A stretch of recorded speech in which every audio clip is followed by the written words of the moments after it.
All right. Well, good afternoon, everybody, and happy Halloween. At least I'm assuming that it's Halloween from the front of the room here. Yes, indeed. It was a wonderful little get together this afternoon, too. Next year, you're going to have to come because there was a lot of fun to be had. And we did have the smartest husky in the room, which I will have to show you the picture of. So, yeah, absolutely. It was a very good. I'm sorry. I heard it did not win the costume contest, but it was a close second for sure. Okay, so anyway, welcome to the 2023 WSU Tri-Cities Town Hall. We're really glad that you're here. So I want to thank President Schultz and Phil Weiler for bringing us the town hall here at the Tri-Cities campus. I think it's really important for us to maintain these connections with the system office and the campuses, especially as we move closer and closer to our vision of one WSU. So today we're going to hear from President Schultz about pressing topics, things that are probably all on your mind, like what is the future of the Pac-12 and what about enrollment and what are we going to do to advance WSU Tri-Cities? And then we're going to open it up for questions. So I will turn it over right now to President Schultz. Thank you for being here. Thank you. Well, good afternoon, and thank you for coming. And I like the costumes. I Slytherin right here. I mean, well done. So, where I use my little sort of office when I'm here, the sort of rotating office, I could hear all the Halloween ghosts and all that kind of stuff. And one of them sounds just like a router in a wood shop. Any of you who do that, it sounds just like somebody's routing something. And I have to remind myself that nobody's doing construction work in the building. So thank you for being here. Thanks for being, doing it this particular way. Over the last several years, we've sort of switched formats. And I think this is my 8th year as WSU president. I think we've done these differently each year. And I like the fact that we're able to go back to doing some in-person ones. I love technology, but at the same time, it's just a different experience when you're around people and you sort of see them as you're speaking and everything. So I got to remember to look up a little bit. So, but thanks for being here. What we're going to do this year, and Phil normally goes through a little bit of this, is I'll just do about 5 slides. It's not a big extensive slide deck. I want to hit some highlights. But we got a lot of excellent questions submitted. We got more student questions submitted this time from the Tri-Cities campus than any of the other campuses. Actually, all of them probably put together. So we want to make sure we get to those questions as well. And we'll do some from the audience. We'll do some that came in ahead of time. And we just want to make sure we're hitting the topics that you all think are really, really important. So with that, glad to be back. And many of you know Noel will be here full time starting in January. So we recently bought a house here. And so, of course, we haven't moved in. We haven't closed yet. I was reading an article in the Wall Street Journal said the worst time to buy a house in 30 years is right now. So we're helping the economy. But we found a place that's just about a mile from campus. So it's easy to get to and from. And we've always tried to live close to where we work so that you can kind of walk and bike and things like that. So if you see me around, in Safeway or whatever on a weekend and wonder what the heck's the president doing here, that's why I'm here. So anyway, with that, next slide, please.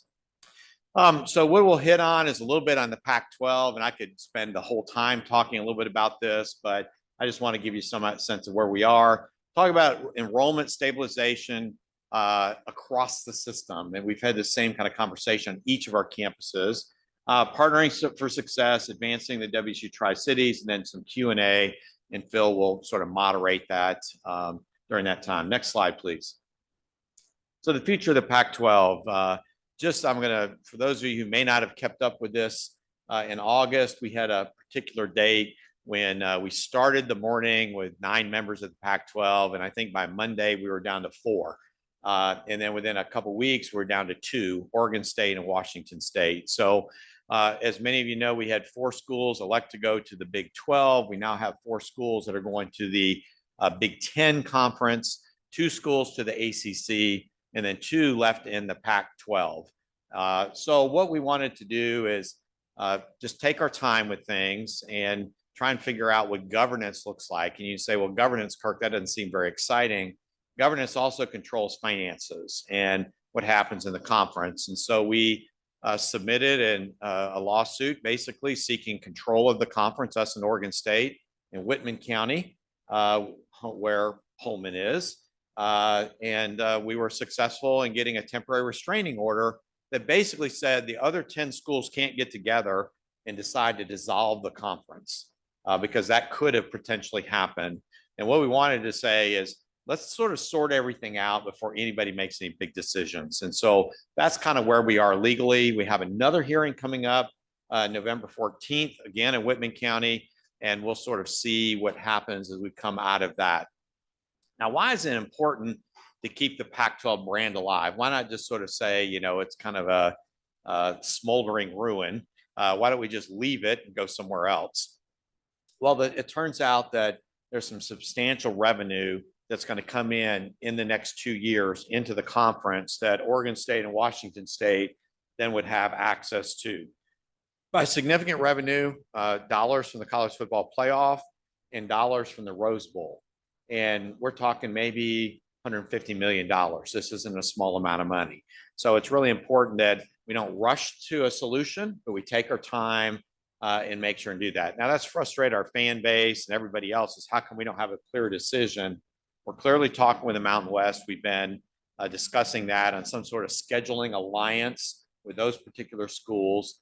We're continuing to have those dialogue and discussions. Like everything in life, you can say, well, just do a handshake agreement. Nothing is like that. We have lots of attorneys involved. So we'll continue to keep everybody updated as a campus and as a community moving ahead. But the conversations are ongoing and things like that. Interestingly, it's easy to look at the Mountain West and say, well, they're not quite where we were. If Oregon State and Washington State were today members of the Mountain West, there would be 7 land-grant universities in the Mountain West Conference. So talk about schools with very similar styles, very similar impacts in their state and their areas and things just like Washington State University has. So there's some really nice similarities there that I think it's easy to bypass because of where we were previously. But as one of our major former student athletes, played professional football, is on one of our advisory groups, said it's time to turn the page, time to move on, and let's not look behind, let's look ahead. And I think that's really sage advice as we work through this. So how's that going to affect here, this campus? And how's it going to affect our budget? We don't think, I mean, basically athletics acts as an auxiliary enterprise, has to be self-supporting. We don't anticipate seeing any changes in academic budgets due to what's happening in the Pac-12 conference. And so the impact on a lot of places is people like cheering for athletics, and they want to see WSU be successful. They want to see us brand ourselves in that fashion. Some of that will change, but I think if you say how many students were coming to the Tri-Cities campus that now aren't going to come because Pullman isn't going to have the same opponents in the football stadium, I just don't think that's going to have a major impact here in Vancouver, in Everett, and several of these other communities. So at the end of the day, I remind everybody, we're still going to have football Saturdays in Pullman. We're still going to have women's volleyball as a fantastic program with people coming out of the woodwork to watch them play, those kind of things. The opponent may be different, but you know, folks who've been cheering on WSU for 50 years are going to still cheer on 51 and 52. And so let's just keep all that in mind. So happy to answer further questions on this if there are any as we get to the end. Next slide, please. Well, stabilizing enrollment. And let me just take my hats off to this particular campus here, to Sandra, our leadership team, faculty and staff. You know, enrollment is not just the folks that do admissions. It's when campus tours come through, you all as faculty and staff, seeing somebody wandering around, going, hey, you look like you need some help. It's really a team effort. And when you start seeing not just enrollment stabilization, but record-setting numbers of new first-year transfer students here, other types of things, it is a community success story. And so I think there's a lot here to be proud of. We see that momentum really going in that direction. We want to see that continue. Across the system, we are still down a little bit because a lot of our enrollment system-wide is driven by the Pullman campus. That's about 2/3 of our enrollment. And even though first year and students in the Pullman campus were up highest it's been in 4 years, we still are graduating in Pullman these monster classes that were record-setting enrollment 4 or 5 years ago. So we're bringing in decent-sized classes, but we're graduating really large ones. And that's what we're all here to do, right? Is graduate classes and send people out into the world to do that, take that next step. But we think by next year, we'll actually start seeing overall enrollment increase on the Pullman campus. And we hope to see the same sort of continued success like you all had this year in subsequent years. So well done. So if we look here, a 25.7% increase in new first-year student enrollment. That's the largest number I've seen on an increase since I've been at Washington State across any of our 6 campuses. So congratulations. Give yourself a round of applause on that. Total campus enrollment was up. New master's and doctoral students were up. This is the only campus where everything was up. So again, this is really outstanding. Now, one of the other things that I'd like to hit on this slide is there was a lot of concerns about where Washington State University was in U.S. News and World Report. And so, we watched a gradual decline over about a 3-year period. It's interesting, you look at the data we submitted, it wasn't like our data changed that much, but as a matter of fact, it almost didn't change at all. But what happened is U.S. News and World Report weighted things differently and added a whole bunch of schools to the national university category. And so we were seeing a decrease in that. They changed stuff once again. And this year we saw like a 35 point increase back into the top 100 public research universities. Now, that being said, it's interesting. You get a bunch of presidents and chancellors sitting around at a meeting, and everybody complains about U.S. News and World Report. It's a crappy thing and blah, blah, blah. You've heard it all, and I can repeat it all, right? We've got all that. And then what's always interesting is when it comes out, those same people, have got this huge press release on LinkedIn about how great their university is because it was recognized by U.S. News and World Report. So, presidents kind of talk out of both sides of our mouths, right? We trash the rankings until we do well in them, and then, boy, they really recognize our excellence. The bottom line is this. We have a whole web page that talks about overall university rankings on lots of different measures. And to me, our value as an institution and as a university and as a campus is having a clear focus on what's important to us and relentlessly pursuing that. Not going, well, we need to change the way we do things so we move up in some ranking. At the end of the day, there's some interesting data out there that suggests that entering students pay almost zero attention to this. Who pays attention to it? Faculty and alumni. And so people go, oh, if we drop, that means we're not going to have the same students come. If we go way up, it means, oh, we're going to see all kinds of new students. And really the two are not correlated very well. So the bottom line is, am I proud of the fact that we moved up? Yes, but if we drop 5 points next year, we shouldn't all of a sudden say, well, let's spend millions of dollars to try and reverse this trend. It tends to be the kind of thing we worry about more internally, and our alumni worry more about it than people and our prospective students do. So with that, proud of the work that we're doing, but let's keep at what's important to us and what our strategic plans for each campus are focused on. That's where we need to spend our efforts. Next slide, please. Partnering for success. We had another fundraising record year last year, almost $168 million in private philanthropy. WSU's had 3 years in our history, we've had over 150 million. This last year, the year before that, where we set a new record, and then the final year of the previous campaign that was about a decade ago. So the bottom line is we still have donors stepping up, providing major gifts to WSU across the system, everywhere, everything from people giving $5, $10 what they can, up to a gift this last year that was nearly $50 million.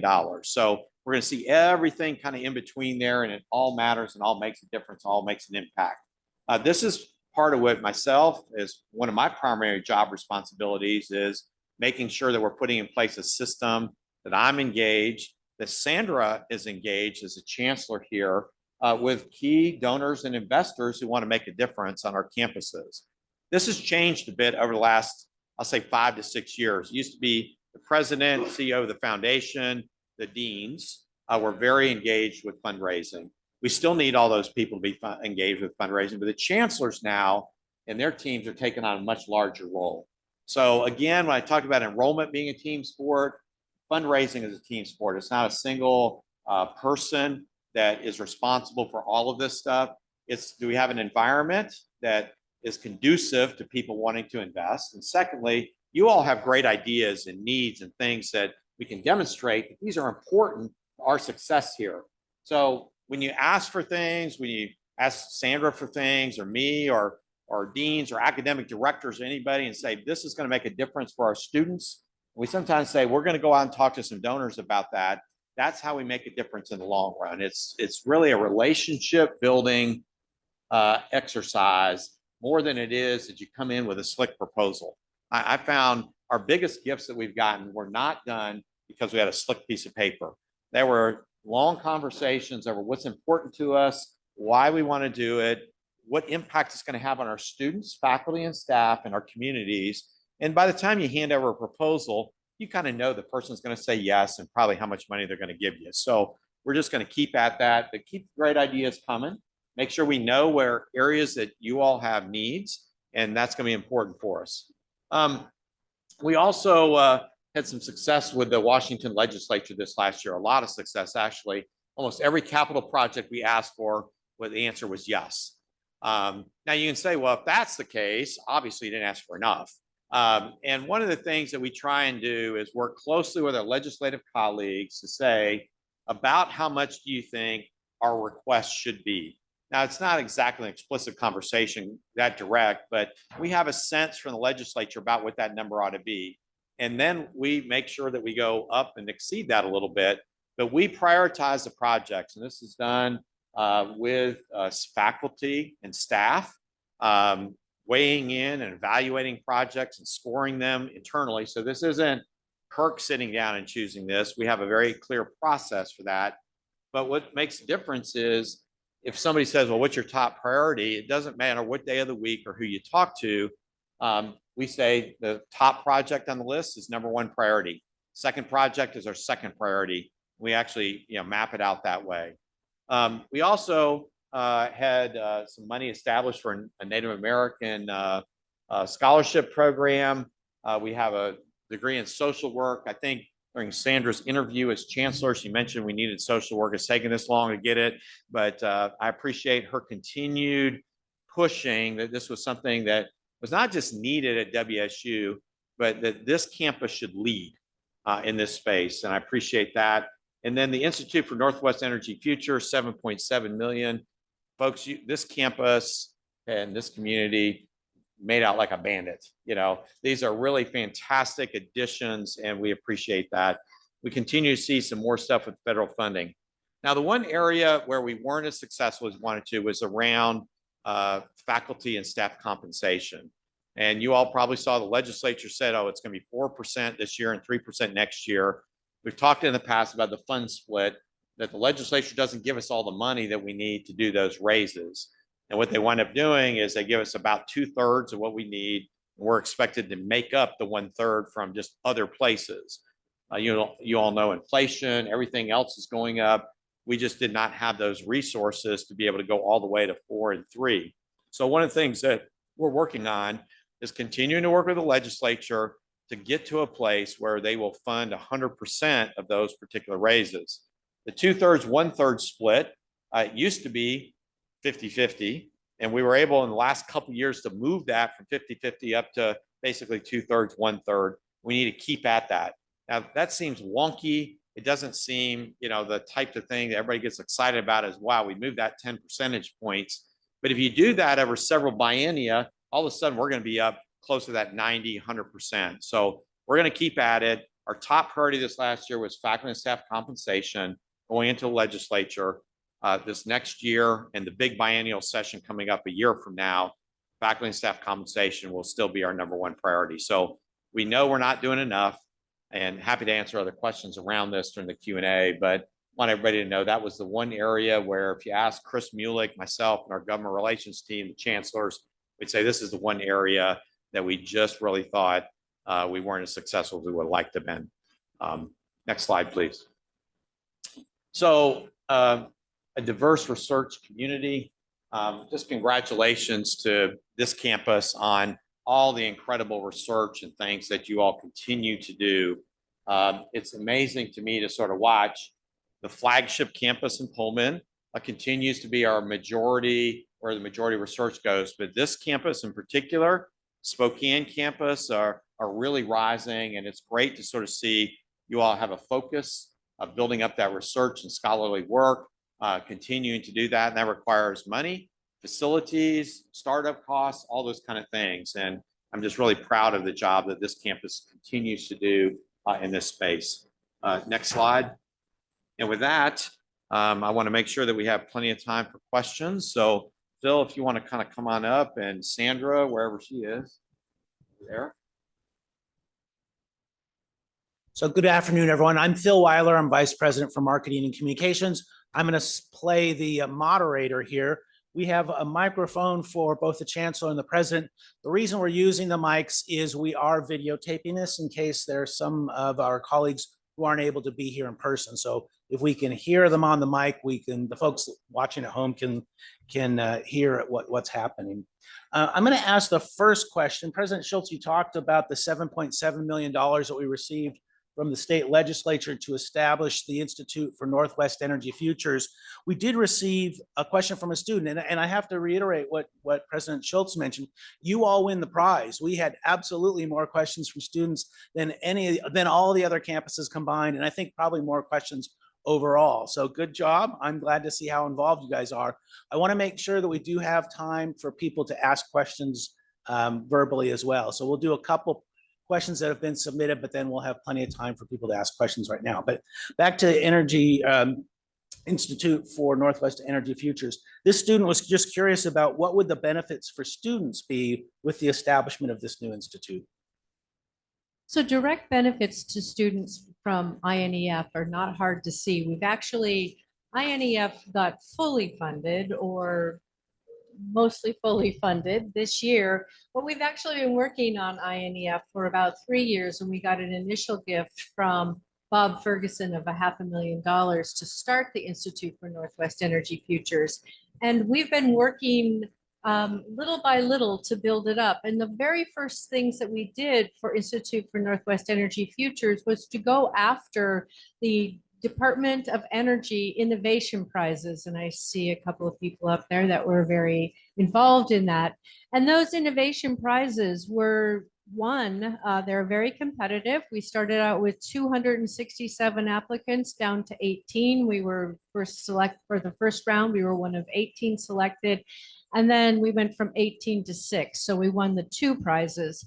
Both of those grants actually focused on education for our diverse students that are in this region in energy, to make sure that our students knew what the new jobs of the future would be in clean energy, as far as we know them, or we're prepared to take those challenges on in the future. And also, and I think almost more importantly, was to have a seat at the table when people were making policies and recommendations for the future. So we've already seen the benefit to students in education. We have a curriculum right now where we have energy focus from our very first classes. So we have modules in our English classes, we have modules in our history classes to make sure that students know that they can be part of our clean energy economy in the future. So that is one major way in which we're benefiting students. As we develop this out, students will have a lot of opportunities to get involved with research projects, and I mean research projects across the board, because one of the things that we're going to be doing with the Institute is it's not just for engineers. I'm really sorry. Okay. It's not just for engineers and scientists, of course, that they will be involved, but we also have social scientists involved, and we will also have like political science sort of events, or excuse me, political science sort of projects to be done. And so we will really be connecting with students across the gamut. And eventually, we're hoping to develop new curriculum and new programs out of the Institute for Northwest Energy Future. So a lot of ways in which that institute is helping students directly. Great, thank you. Why don't we take a question from the audience? Anybody have a question they'd like to ask of the chancellor? Yeah, go ahead.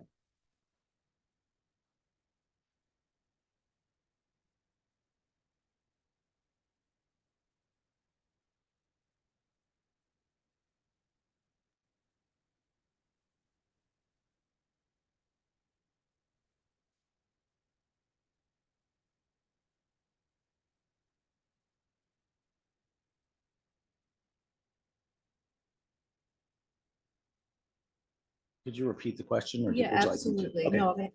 No, Please, go ahead. so the question is, how does this affect students right now, and what is the sustainability of the programs moving forward, correct? So students starting last year got those modules into their classroom. So they know now how they might be able to fit their careers, regardless of their discipline, into the clean energy economy. They know now more about what's going on with decarbonization, which is a huge topic no matter where you look. They can understand the arguments better, and so they can be part of the solution moving forward. It's already sustainable in that we have a certificate that has been developed and will be deployed. We also will continue with our Clean Energy Ambassador Program, which was wildly successful last year. I'm looking up there at Isaac now. And so there will be a number of ways that students can get involved right here, right now. Does that help? We can talk later. All right. Oh, go ahead, please. If I could, I would suggest to sending an email note, sitting down with Sandra and Noel to express skepticism, comments, suggestions, or ways that you think maybe this could make a different kind of impact immediately. So I know from conversations with both that this campus will have some ideas. Some of them may be feasible, some may not be, but you can't until somebody says, hey, what about this? It's hard to be able to evaluate it. So I know there's some flexibility here, and I think we want to make sure that people go, it made a difference during my educational tenure here. So reach out. Happy to have an extended conversation. So. Great. Next question, I think maybe for you, President Schultz. A faculty member was commenting on the fact that at one point we were planning to launch a new budget model in the near future, and that's been put off. And so this individual is wondering about why was there a delay? How long might it be delayed? And perhaps we could talk a little bit about how different campuses have the different budget models and why it's important that we have something consistent. So WSU as a whole, if you look at each campus, we are unique because every campus is budgeted differently. And you would say, wow, that doesn't sound much like a system. It's was sort of done a certain way at a certain point in time. Actually, our colleges also are budgeted very differently. The Spokane Health Sciences colleges, there's 3 of them there. All 3 are budgeted differently. So there's no consistency largely over 30 years, nothing nefarious. It's just when stuff starts, people do kind of what works at that point in time. That being said, Elizabeth Chilton, when she came as our provost, now provost and chancellor of Fleming campus, was very interested in helping to lead the development of maybe a change in the way we budget that's more transparent, a little bit more open, a little more consistent. So there was a lot of work that was done on this, a lot of involvement. Then when Leslie Brunelli came as our new executive vice president of finance administration, after a month, she called and said, Kirk, we are not ready to do this yet. We are still trying to get everything set into Workday. She said it has nothing to do with the viability of it.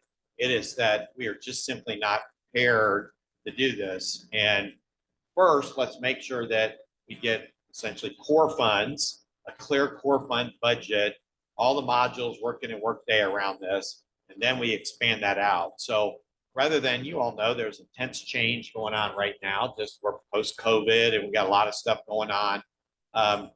Just adding yet one more thing that looks like it may be sort of half-baked it just wasn't going to make much sense. So this wasn't a judgment call on the quality of the work. It was just, we felt we needed a year-long delay so that when we start running a parallel budget alongside, people went, we're prepared, we're ready, our tools are operational, we feel comfortable with it. So, so I would say it's probably a 1-year delay is what we're thinking of at the current time, but let's not jump in the water until we're ready.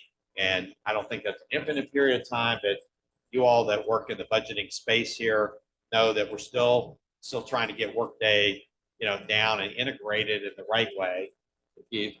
And I know not everybody was thrilled with the Workday product. I'll just put it that way.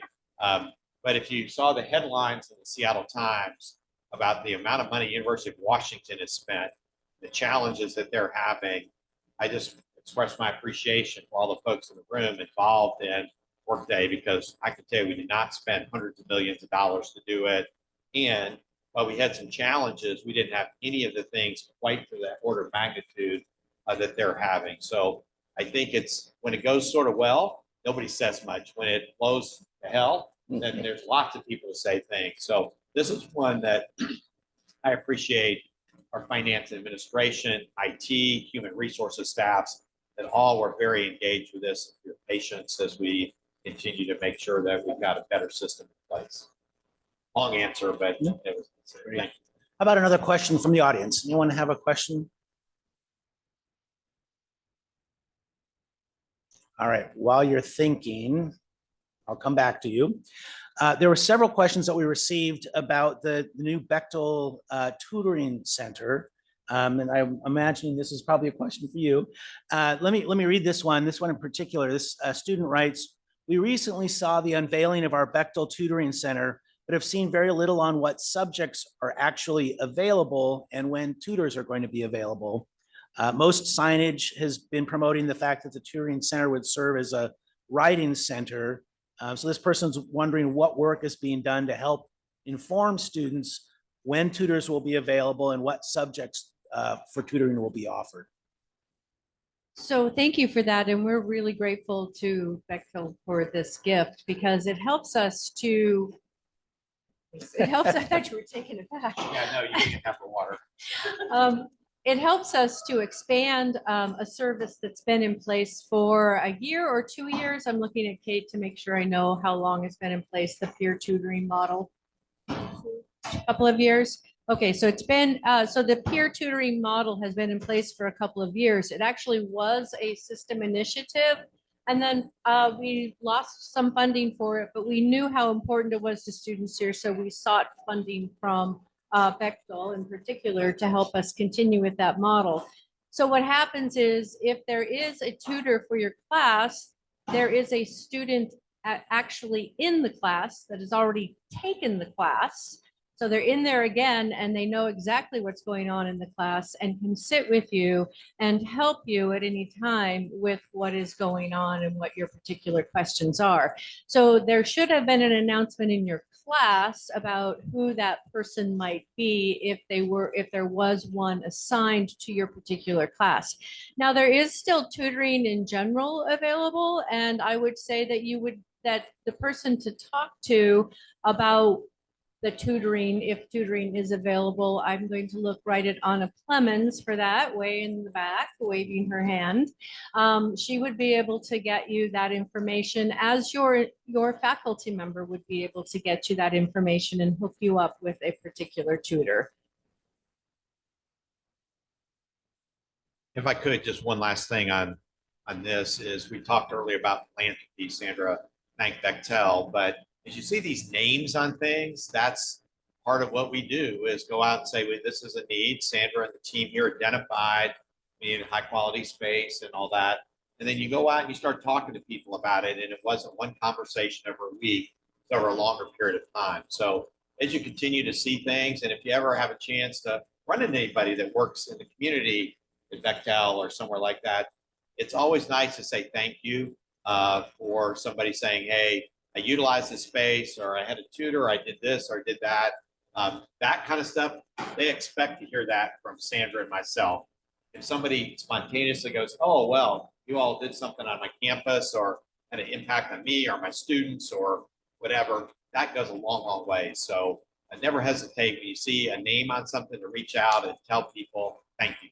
Makes a big, big difference.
Need more.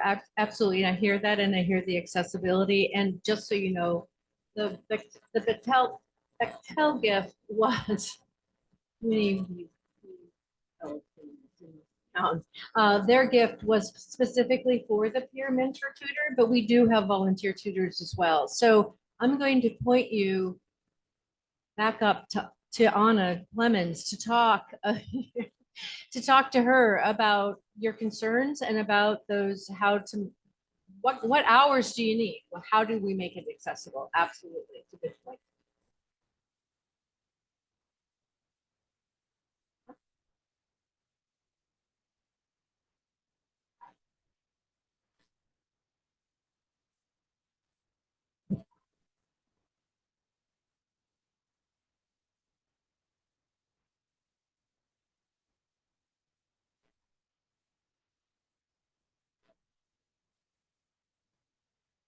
Oh, accessibility is incredibly important. You're absolutely right.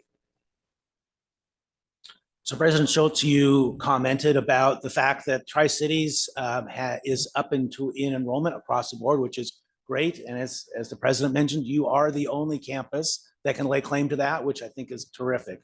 But this person has a great question. Okay, enrollment is up, but what about retention? What are we doing to make sure now that we've got these students in the door, how are we keeping them here and how are we helping ensure that they become successful? So I'll let Sandra answer this specifically for the Tri-Cities campus, but we've asked each of our chancellors on each of our campuses to make sure they've got very specific programs for that particular campus community. I think your point about the tutoring was a really good one.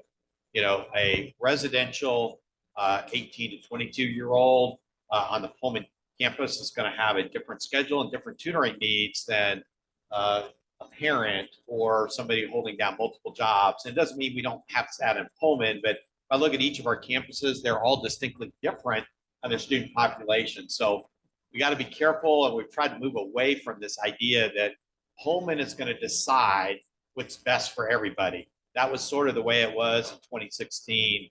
And we really try to go to the local chancellors and leaders and faculty and say, it needs to fit your particular community. So now there are some common themes and common things that can be done, and we don't want to unnecessarily duplicate those resources, but I find there's a lot of retention. It's got to be local.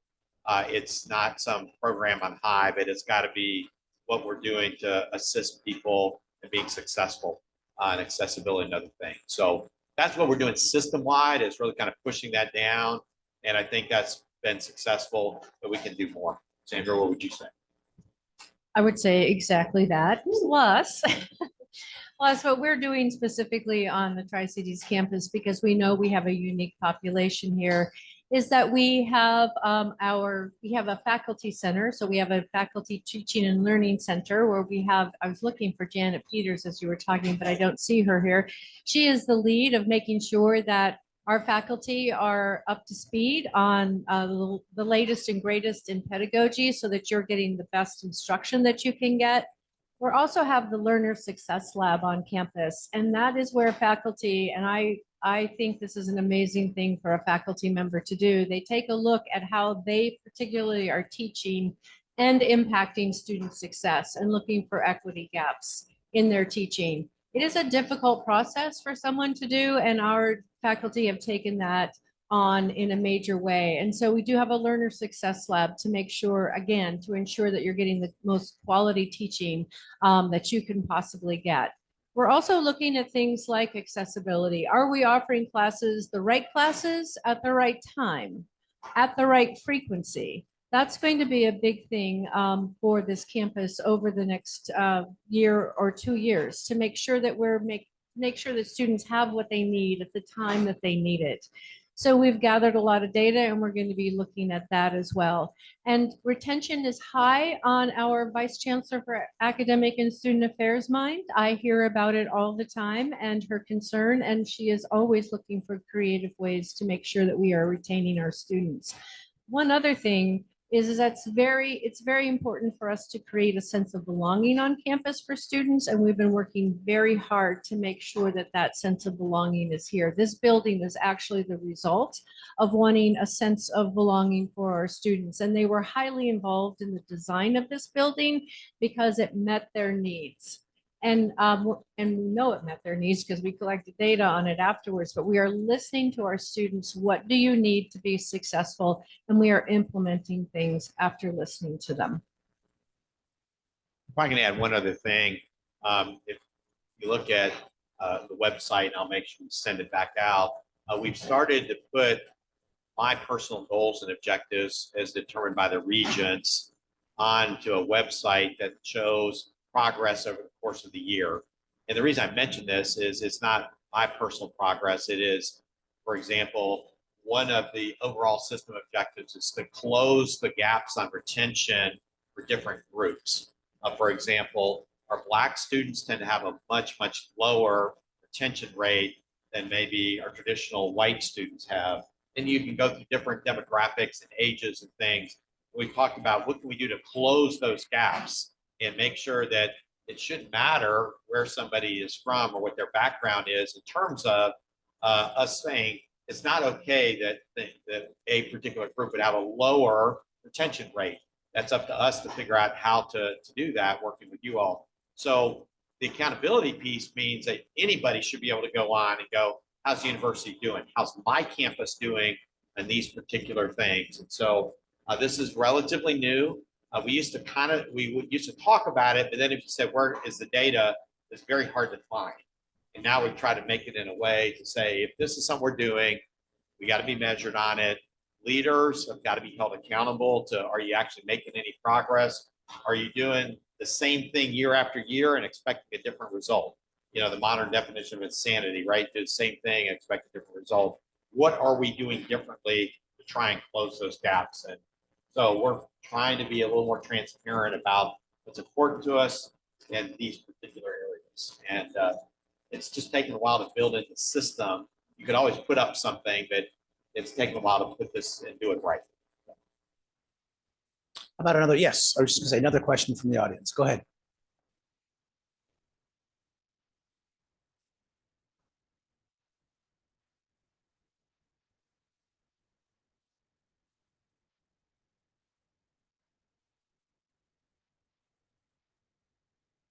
Do you want to repeat the question? Yeah, so the first was really about the Pac-12 and so forth. One of the things that we want to do is stay with the Pac-12 for the next couple of years. So when we talk about a scheduling alliance, that would still be us and Oregon State staying in the Pac-12. You go, well, it seems ridiculous. You'd say the Pac-12 and there's two schools, but because of some of the financial pieces, we think that is what we want to do for the next couple of years, keep our options open and things like that. So the portals open up, the transfer portals for different sports in November. So we can't sort of go, well, we'll know in December, we'll know in January. That's going to be really important for us to have some sort of formal announcement. People are going to go, well, that's great to have a scheduling alliance, but who are you going to play? You know, who's on the football schedule? Who's on the volleyball schedule? So I think you'll see more of that in the next couple of weeks. I'd hope November 1, which is tomorrow, we were going to be ready, but I think it's going to be another couple of weeks. But we're finalizing there. We're a lot different place than we were a couple of weeks ago. Coach Dicker's doing a great job. He's a young guy. He represents the university incredibly well. I text him after every game. You know, it's always great. All of our texts with happy emojis after a win. But, you know, all of us know, right? You have a bad day at work, some project doesn't get funded or whatever. Sometimes somebody reaching out and saying, hey, just thinking about you, supporting you, you know, hang in there.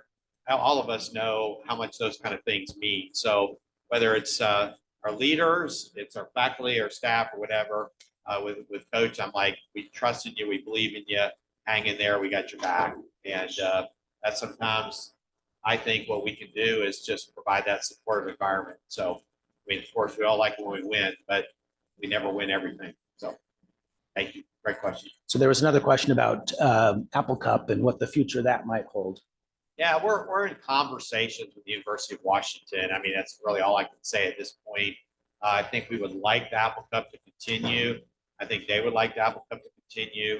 It's a rivalry means that you play games home and away. And I just don't think we want to be in a position that we are playing all of the games at the University of Washington Stadium or whatever. So these things are always negotiations back and forth. And so we'll see. We do have some segment of our alumni base that would say if we never play them again, I'll be happy. So I think we're going to continue to sort of make sure that we do something that's going to be good for WSU and our program. But in-state rivalries, you know, whether you're a huge fan or not, that's a week where a lot of people wear their school colors around. Offices across the state in different places kind of, you know, have fun with the fact that you've got that rivalry game going on every year. And so it's not just about the football game itself. I think it's about the two Research One universities. And you got a week where everybody's kind of talking about Thanksgiving and things like that.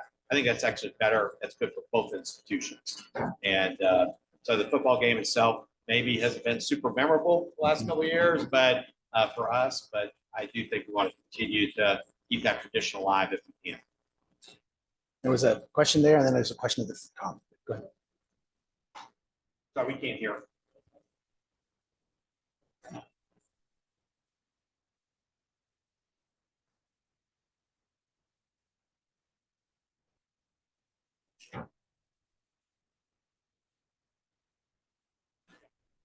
So So the the question, yeah, go ahead.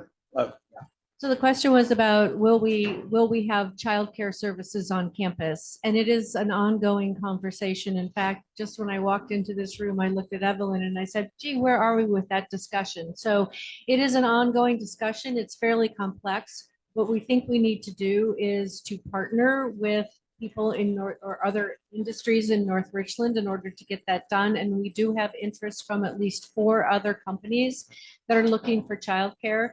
And we're looking also at partnering with nonprofits. So it is a discussion. We realize it's a need, and we will, and stay tuned and keep us posted. And Evelyn with the skull on her head is the person to keep in contact with about progress in that regard.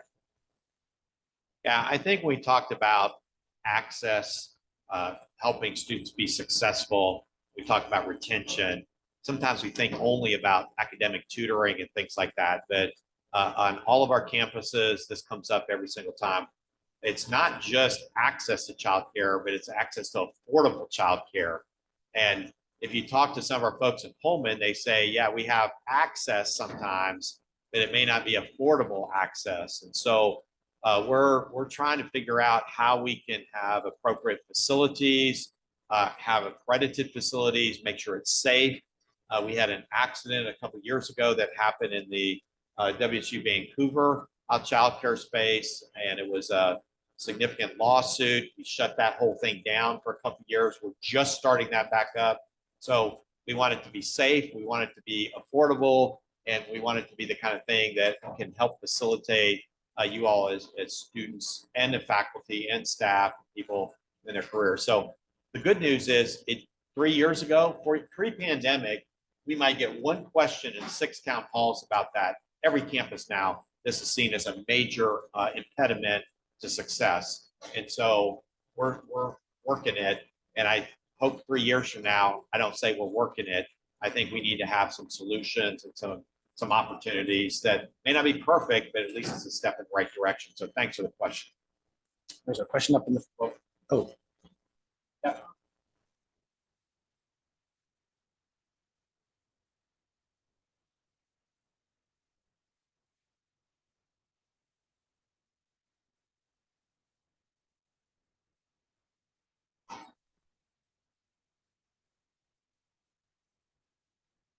So yeah, the proposal in front of the Board of Regents is for a 3% tuition increase for undergraduate and graduate students across the system. We've done 2.5% to 3% over the last 5-6 years. And the way it works is there's a 3-step process. I want to get to the question, but there's a 3-step process that the regents look at it in 3 consecutive meetings, and the meetings are 2 months apart. So it used to be that we introduced it in January. We said, here's what we think. There was discussion in March. It was voted on in May. And the problem is financial aid packages were still assembled and didn't know exactly what the tuition was going to be. So we worked with the legislature, all 6 publics, to move the tuition piece. So tuition was set earlier. And the idea is by January, we know what our tuition is going to be for the subsequent year, not June, so that when we work with financial aid and students, we know exactly what the costs are going to be in the upcoming year, not doing it after the fact. That didn't always work. You all know inflation has been really high. You know, it's impacting wages. It impacts WSU. When I talk about faculty and staff salaries, and I talk about 4%, we do a certain percentage. Guess where they think the rest of that money is going to come from?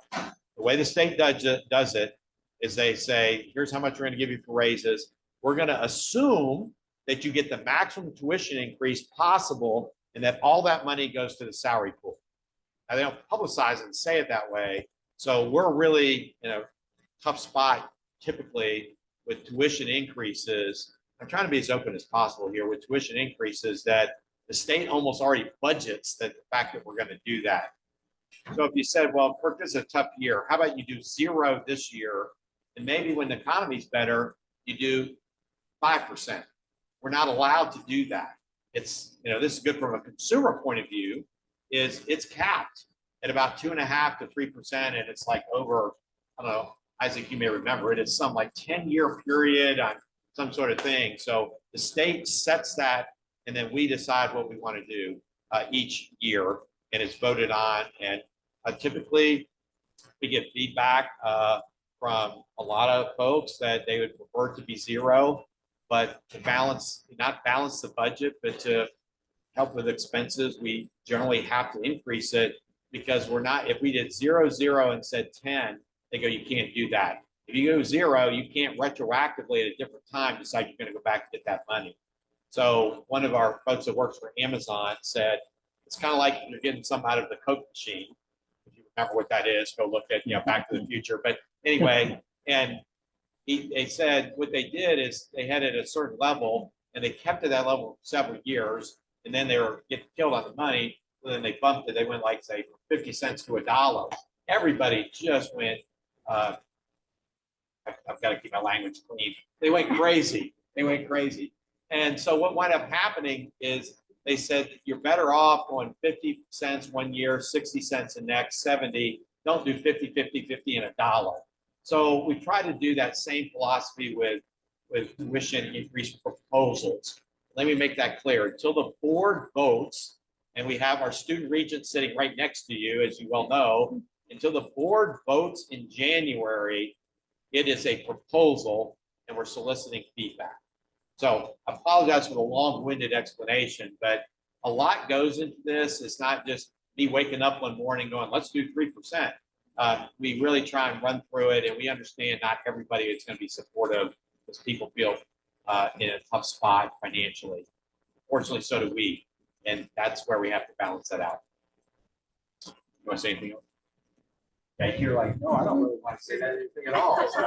I will add one thing, though. This is a pretty complex subject. There's a lot that goes into setting tuition. If you're interested, the Board of Regents is intending to do a pretty deep dive on this topic on Thursday, November 16th. And I would encourage you, either if you're available to watch it live, or it will be recorded and you can go to the Regents website. But it's going to be, I think, a good primer on what does it really mean to set tuition, and how much control does an individual university have? How much control does the state legislature have? And anyway, it is a very complex issue. We are almost out of time, but I have one last question I think I'm going to ask you, if I could. And I like this question because it's what I think it makes this such a special campus. This person says, almost half of all students at the WSU Tri-Cities campus come from first-generation backgrounds, and just over 50% of our students are students of color. We mostly have a large population of Hispanic students, which makes us eligible for Hispanic Serving Institution, or HSI status. However, because WSU is a system, we are one university with multiple campuses, you're not allowed to actually claim that status as a Hispanic Serving Institution. Instead, the alternative is to receive something called a seal of excellencia. So this person says, well, that sounds great on campus to receive this certification. What steps are we taking here on the Tri-Cities campus to make sure we continue to support our Hispanic and Latinx students? Okay, so thank you. You're in the mic. I don't have to repeat that. Yes. And actually seeking the seal of excellence in education is one of the ways in which we are demonstrating that we will continue to meet the needs of our Hispanic students. So the Hispanic Serving Institution designation is a federal designation, and it's been around for quite some time. And it was designed to help Hispanic students to succeed, or help institutions that served Hispanic students succeed. The criteria for becoming a Hispanic Serving Institution was that you needed 25% of your student population to be Hispanic, and you needed 25% of your student body to be Pell eligible. Clearly, this campus meets those criteria.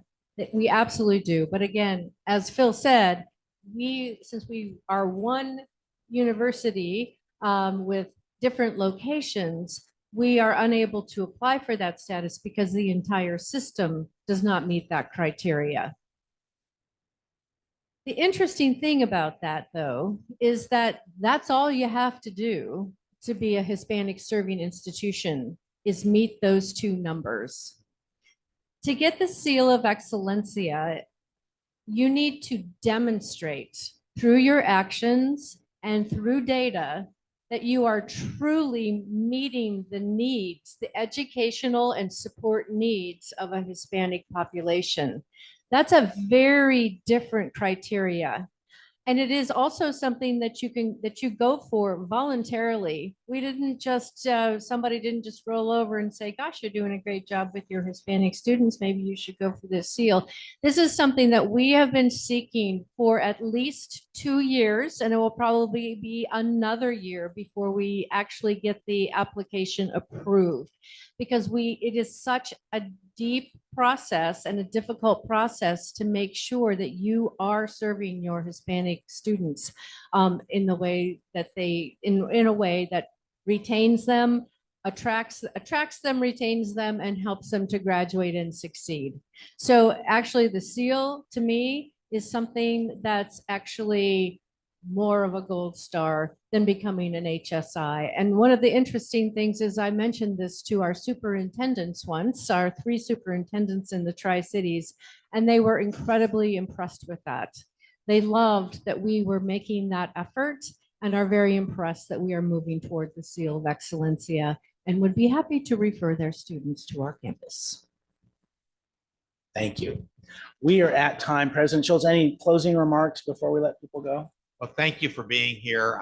We never get every question. So if there's other questions that either you didn't want to ask or we didn't get to, please send them to Sandra or Phil Weiler at wsu.edu. We'll get some written answers back. So I appreciate everybody showing up.